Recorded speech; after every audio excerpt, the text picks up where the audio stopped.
আমার কোনো দেশ নেই, আমার কোনো পতাকা নেই। আমার সম্পত্তি শুধু স্মৃতি, আমার বেঁচে থাকা শুধু প্রহসন।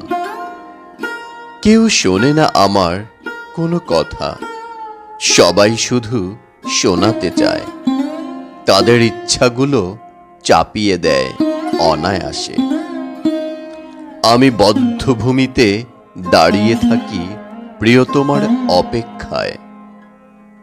আমার রক্তে লিখে যাব শেষ কবিতা, হেরে যাওয়া মানুষের বেদনা, কষ্ট আর উপহাসের কথা।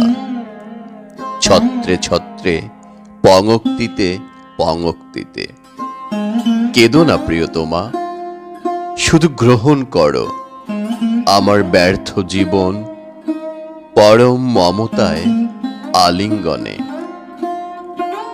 শেষের সঙ্গীত বড় মধুর হয়, শুনেছি ওই দূরের অজানা নদী ছুঁয়ে ভেসে আসে প্রার্থনা গীতি।